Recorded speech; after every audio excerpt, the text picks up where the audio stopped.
হাদি যখন গুলিবিদ্ধ হয়েছে, একই রিকশার বাম পাশে আমি বসা ছিলাম।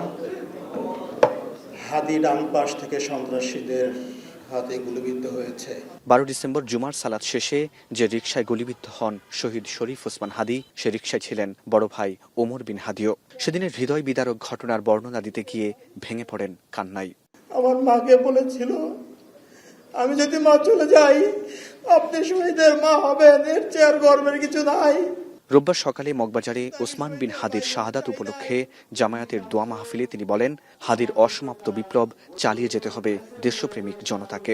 যদি আপনারা হাদিকে ভালোবাসেন, হাদির হত্যার বিচার চান, ওই শাহবাগকে ফ্যাসিবাদ মুক্ত, ভারতীয় আধিপত্যবাদ মুক্ত কায়েম করতে হলে আপনাদেরকে আন্দোলন অব্যাহত রাখতে হবে।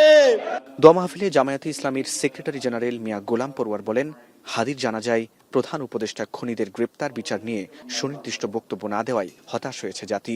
ওসমানের খুনিদের বিচার এবং গ্রেফতার সম্পর্কে সুনির্দিষ্ট কোনো বক্তব্য সরকারের পক্ষ থেকে বলা হয়নি।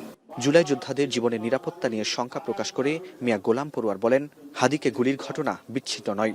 গোয়েন্দাদের ভেতরে লুকিয়ে থাকা ফ্যাসিস্টরা খুনিকে পালানোর সুযোগ করে দিয়েছে কিনা সে প্রশ্নও রেখেছেন তিনি। 2টা থেকে রাত 8টা, এই 6 ঘন্টা কেন ফ্রি করে দেওয়া হলো? খুনিরা অবাধে সীমান্ত পাড়ি দিয়ে ভারতে চলে যেতে পারে। এই সুযোগ করে দেওয়ার পেছনে কি গোয়েন্দাদের মধ্যে লুকিয়ে থাকা ফ্যাসিস্টদের কোনো সহযোগী ছিল কিনা? এর আগে সকালে ঢাকা বিশ্ববিদ্যালয়ের কেন্দ্রীয় জামে মসজিদে ফজরের নামাজ শেষে ওসমান বিন হাদির কবর জিয়ারত করেন জামায়াতের আমির ডাক্তার শফিকুর রহমান। এ সময় এদেশে আর আধিপত্য ও আগ্রাসন চলবে না বলে মন্তব্য করেন তিনি। জনগণের দাবি আশা করি প্রধান উপদেষ্টা সহ উপদেষ্টা মণ্ডলী সেখানে উপস্থিত ছিলেন। তারা জনগণের পালস বুঝতে পেরেছেন।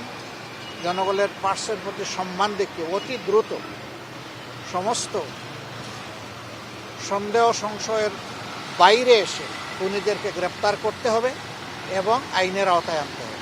জামায়াতের আমির আরও বলেন, ফেব্রুয়ারিতেই অবাধ ও সুষ্ঠু নির্বাচনের প্রত্যাশা তাদের। ফরহাদ বিন নূর, এখন, ঢাকা।